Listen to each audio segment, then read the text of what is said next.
Discussions in this show are for entertainment and educational purposes only and should not be construed as specific recommendations or investment advice. Always consult with your investment professional before making important investment decisions. Securities offered through registered representatives of Cambridge Investment Research, Inc., a broker-dealer and member of FINRA and SIPC. Advisory services through Cambridge Investment Research Advisors, Inc., a registered investment advisor. Cambridge and neither SmartPro Financial nor Bridgeway Wealth are affiliated.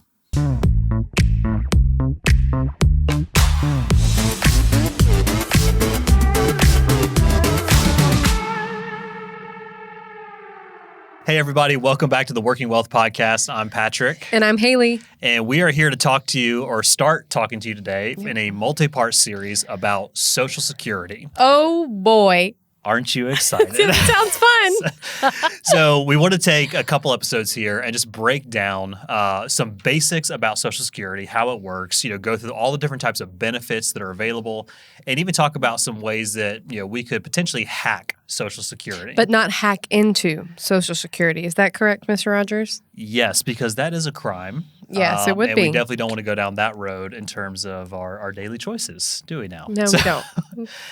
But starting off, we'll take this episode right now to talk about some of the basics and the background of Social Security, a high-level overview of the types of benefits, how to qualify for them, what some limitations are around them.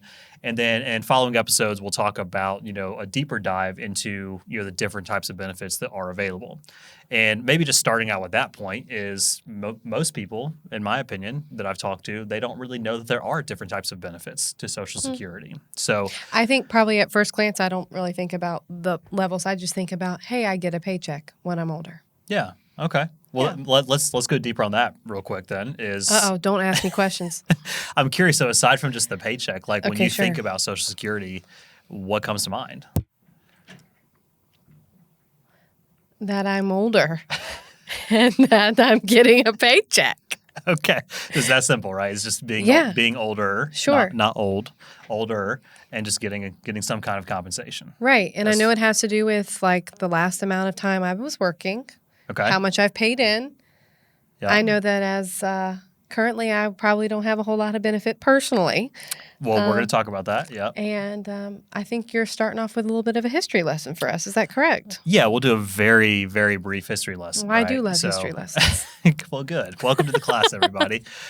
So in terms of the Social Security system that we have today, going way back, there have been lots of different types of what we would call Social Security systems or structures throughout history, different empires, different countries. I know your face is saying it all, right? Whoa. Never would have thought about this. But there's been a lot of different forms of this over many centuries. But the actual system we have today was really kind of put into place under the presidency of Franklin Delano Roosevelt, FDR, for those who don't know that, all you young kids, which was signed into law by FDR on August 14th of 1935. It was the Social Security Act, which basically set the structure or the groundwork for having a old age benefit system that was federally sponsored and funded on the federal and in some ways state levels back then. So with the Social Security system we have today, though, everything is run through the SSA or the Social Security Administration. And there's really 4 key types of benefits that you can qualify for and claim throughout your lifetime from the Social Security system. Plus, they also provide support for another benefit of Medicare. But the 4 specific types of Social Security benefits that we have to consider is the one that most people think about is going to be one that I thought of. Is the one that you thought about, Boom. right? Yeah. So that is the retirement benefit, right? Okay. So that is you get to a certain age, you file for a retirement benefit that you'll receive a paycheck, if you will, from the government for the time you file for it until you pass away is really how it's designed. The other 3 ones, though, are, and I'd say the second one that I mentioned is probably the second most common one we hear about, is Social Security disability. Yeah, I'm sorry I let you down when I couldn't tell you more about Social Security. That's okay. I do know about this. I think we'll manage. We'll keep going forward from here. But yeah, so we have retirement benefits, which is probably the most common. Second most common that I would say from my experience as a financial planner is the one that also gets the most flack in terms of people being able to qualify for it is the Social Security Disability Income Services.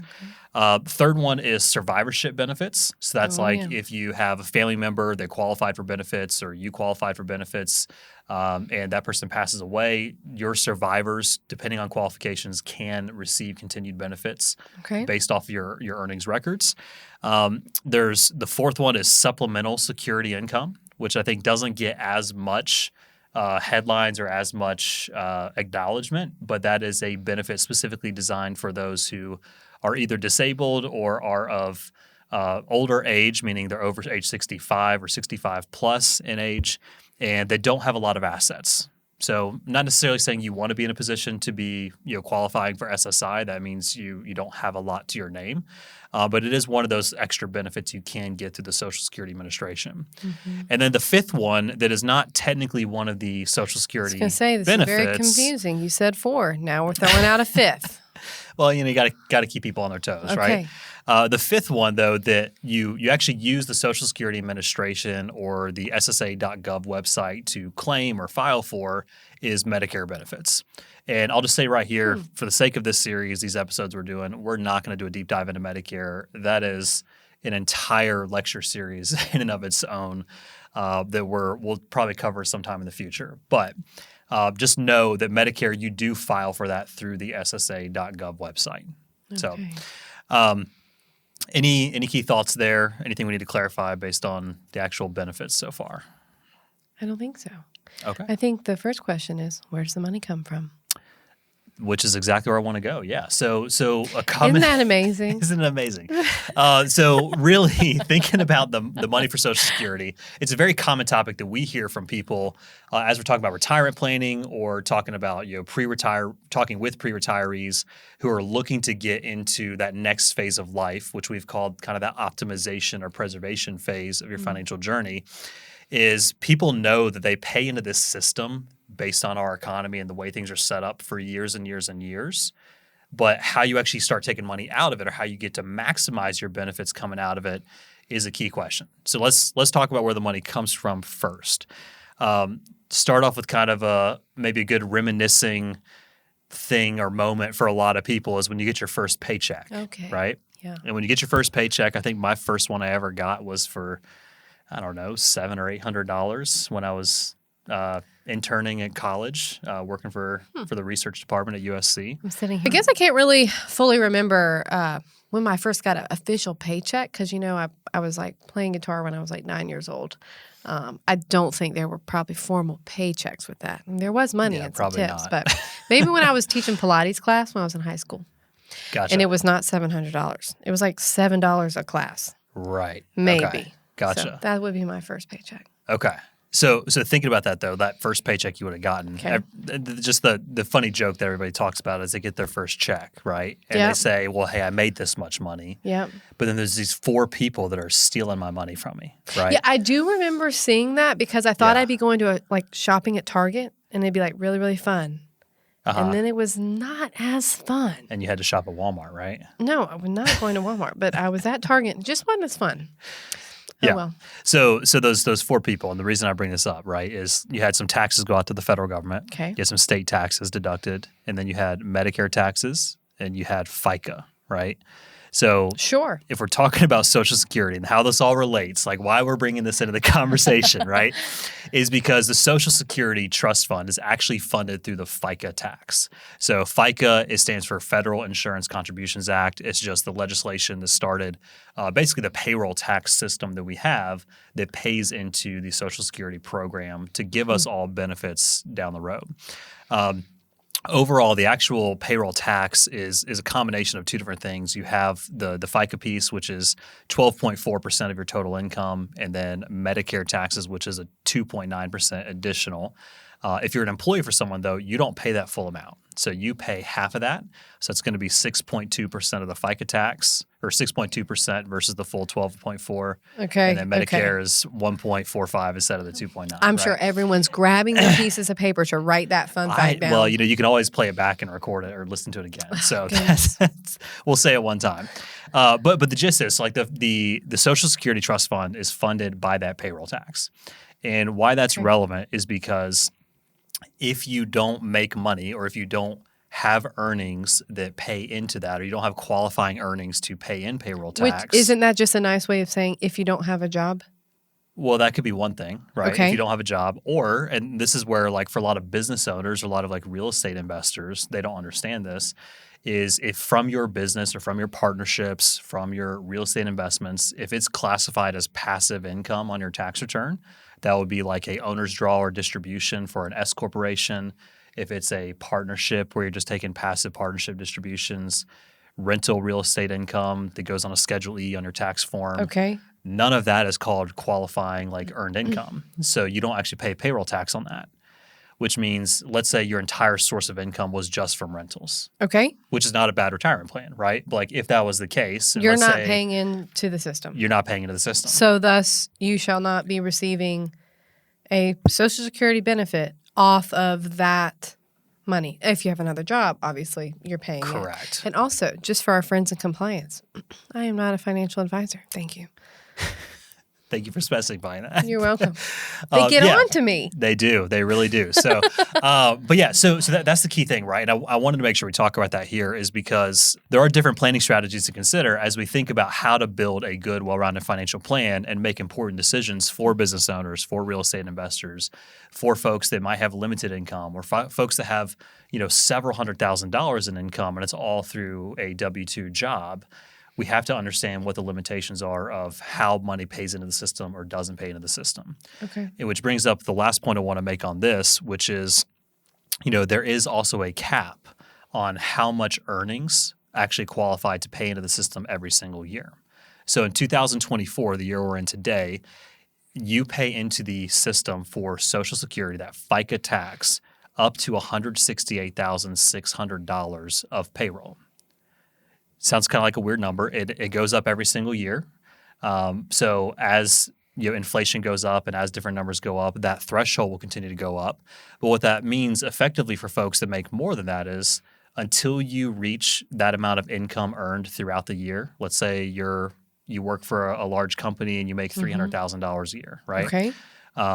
Until you reach that $168,600 paid out throughout the year, you're still paying in that 6.2% of your FICA tax on your side. Your employer's still paying in their 6.2% on your behalf as well. But once you get past that, you kind of give yourself a little raise because you're no longer having that money withheld from your paychecks. So you're telling me that's as much as they will take out in a year? Correct. Yeah. So 6.2% of the threshold for the year from your paycheck is the most that will actually be contributed to the fund on your behalf. Okay. So it's different for everybody. Well, it's a percentage of your total income. Got it. Yes. If you have $10,000 in earnings, it's the percentage of that. If you have $300,000 in earnings, it's different relatively. Yeah, okay, relative based on your total income. But it's income. the same percentage. Correct. Okay. Yeah. The percentage is the same, but it goes away once you reach that cap. Is the point I'm making here. Okay. So, like, if you do make a lot of money and you have several $100,000 in income, once your year-to-date earnings are above that threshold, you're no longer paying into that system. Okay. Which means you basically get a raise on your paycheck every time you get paid. Oh.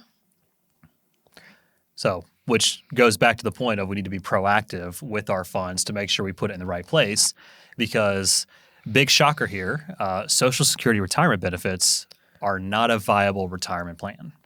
It is a situation where a lot of folks today, we see it all the time, they rely on Social Security as a core part of their retirement plan. Right. But ultimately, that is not the best way to consider funding your long-term retirement goals. So if you're in that accumulation phase and you're younger and you have available cash flow or you're trying to make important decisions around how do I balance living today versus planning for the future. And this news should not be surprising to anybody. It really shouldn't. Yeah.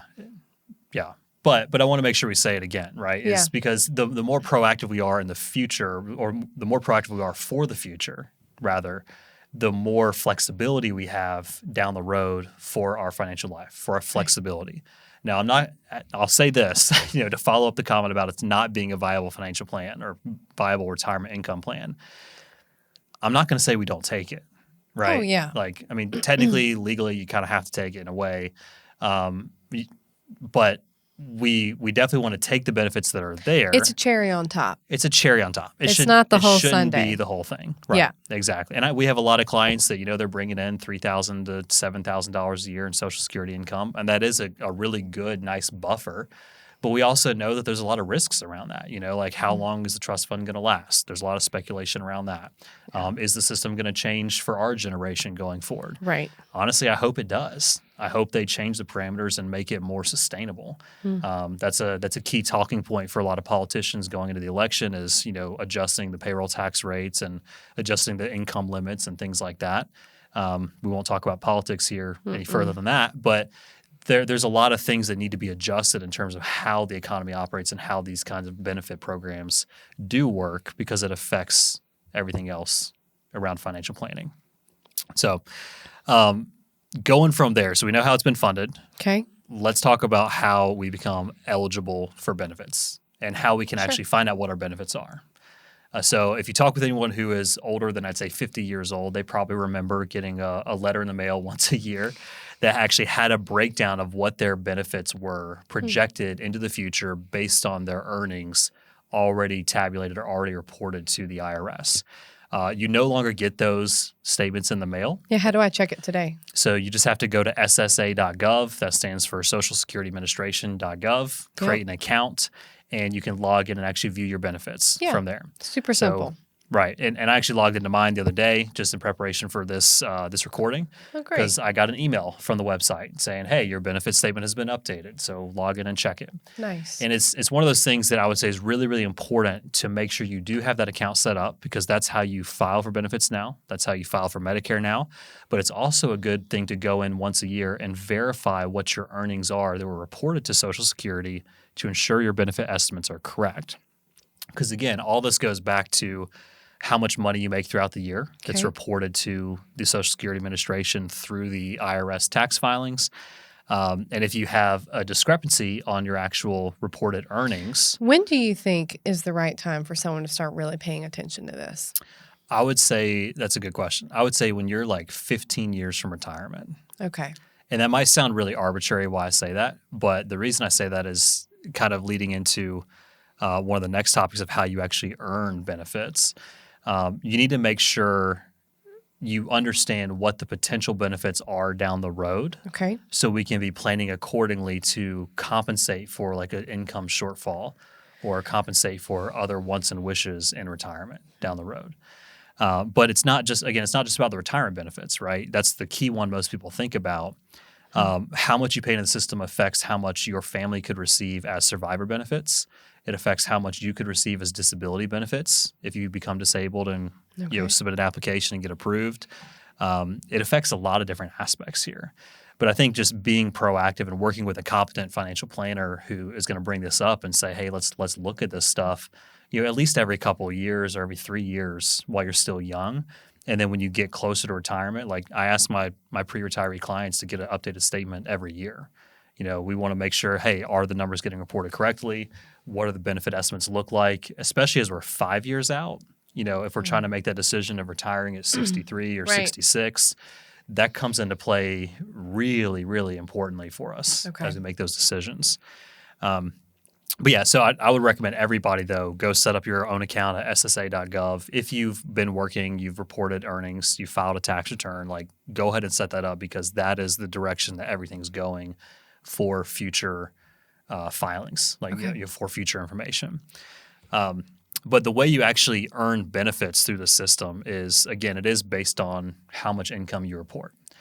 To become what's called fully insured in the Social Security system, because it is, again, federal insurance in a way. To be fully insured, you have to have 40 credits. And a credit is something where based on how much earnings you pay into the system or how much you report and you pay taxes into the system, you get up to 4 credits per year. So effectively what that means is you just have to make enough money for 10 years. Doesn't have to be the same 10 years in a row, but just 10 years of working history paying into the system to become, quote, fully insured. And there are thresholds on how much money you have to make, and it goes up every single year to get credits. For 2024, you get 1 Social Security and Medicare credit. It doesn't have to be consecutive years. It does not have to be consecutive. Is it based on Correct. quarters? Is that what it is? It's Because of the 4? It's actually not based on quarters. I used to think that until I started digging into it for this episode, actually.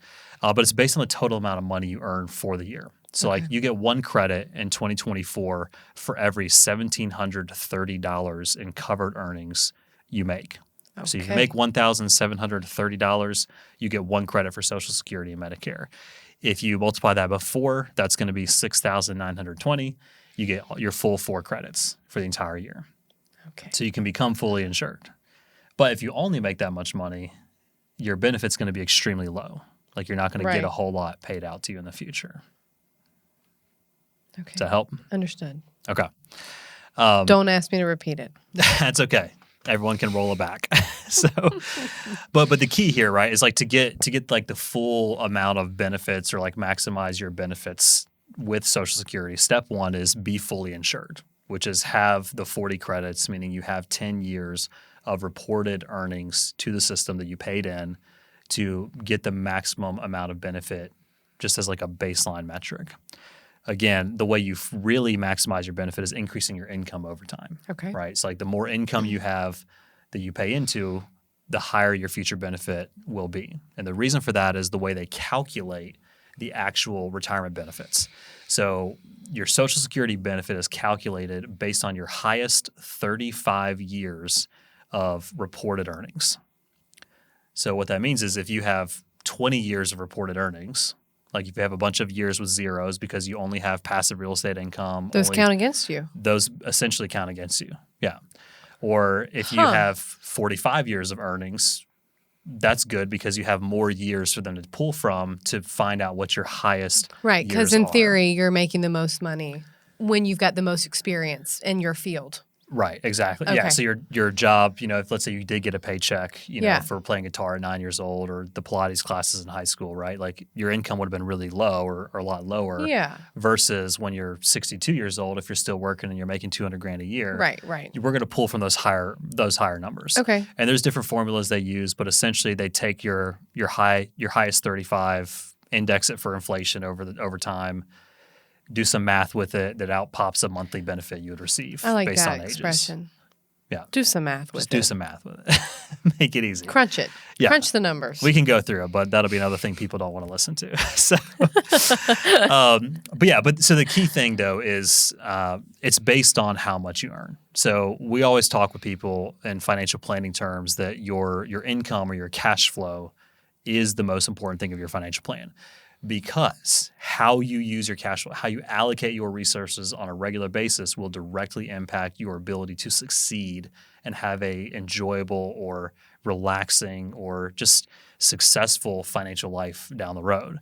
The same applies here. Like the more you can increase your income and then use that income in a really positive way, the better opportunities or more opportunities you have for an enjoyable life down the road. So so going back to like how you actually qualify for benefits, because there's different ways to qualify for the different types of benefits. Right. Retirement, the key one is 40 credits. That's really it. Got it. You can't claim your benefits till you're 62 years old. Oh, that's a good thing to know. We'll talk more about that in another episode, like the different years and how that. And gets there's something discounted. like deferring it. Yeah, you can defer it all the way up until age 70 to Yeah. like really quote maximize the benefit there of what you would earn. Okay. But the key with retirement is you need 40 credits. Got it. That's the long and short of it. If you are trying to get Social Security disability income, that's a little bit different because disabilities do come on at different ages for different reasons. Right. So there's some flexibility built into the system and the qualification metrics for that.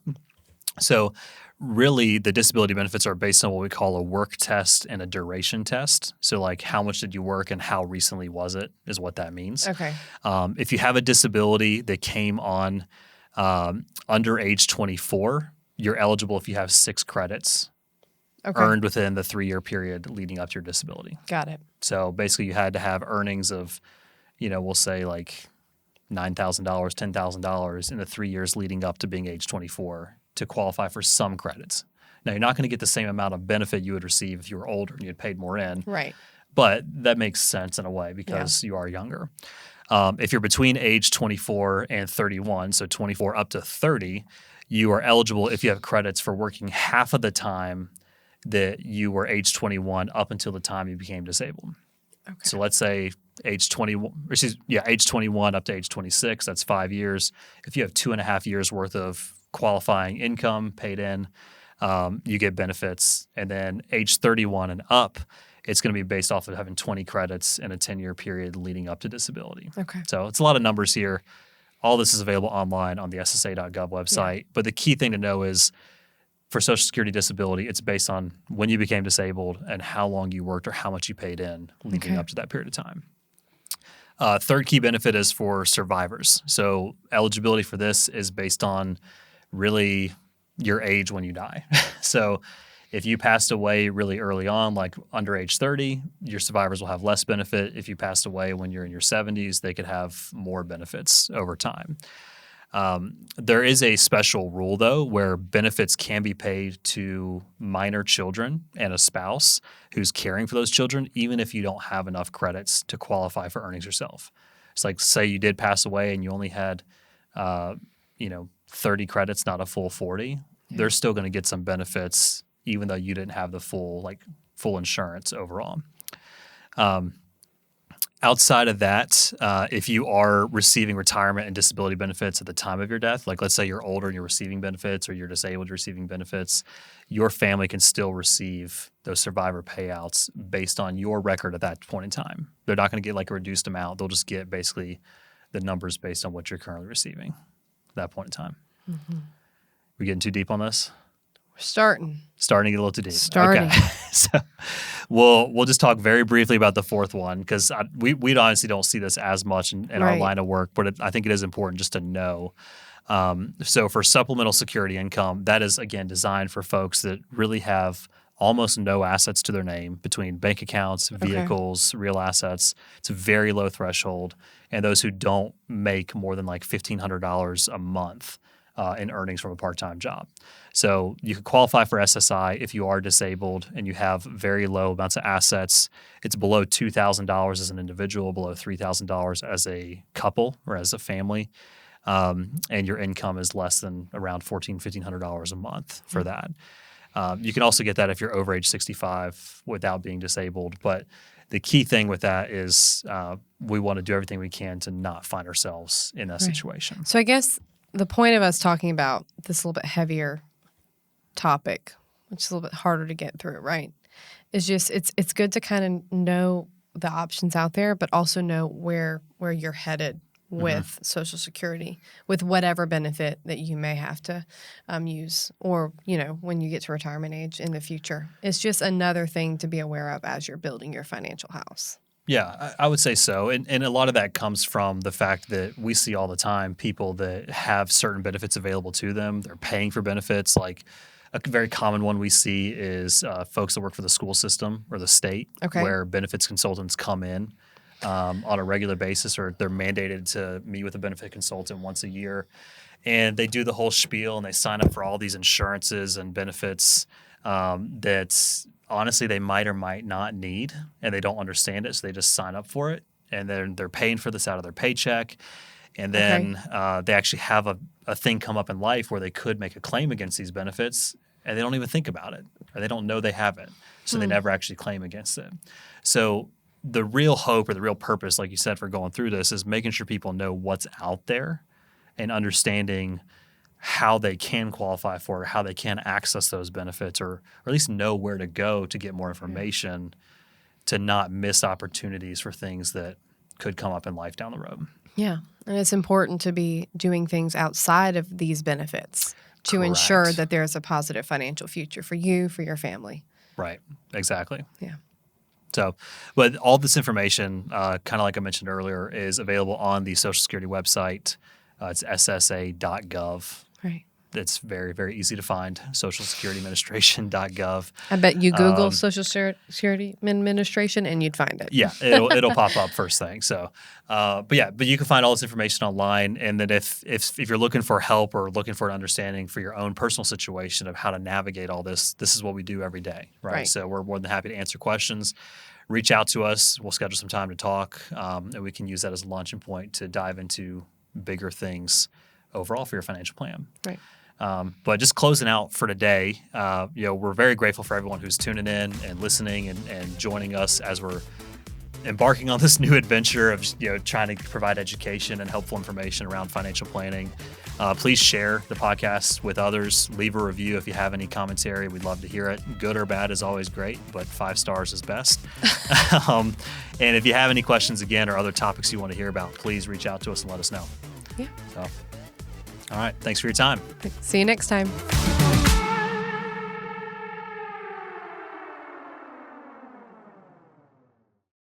Discussions in this show are for entertainment and educational purposes only and should not be construed as specific recommendations or investment advice. Always consult with your investment professional before making important investment decisions. Securities offered through registered representatives of Cambridge Investment Research, Inc., a broker-dealer and member of FINRA and SIPC. Advisory services through Cambridge Investment Research Advisors, Inc., a registered investment advisor. Cambridge and neither SmartPro Financial nor Bridgeway Wealth are affiliated.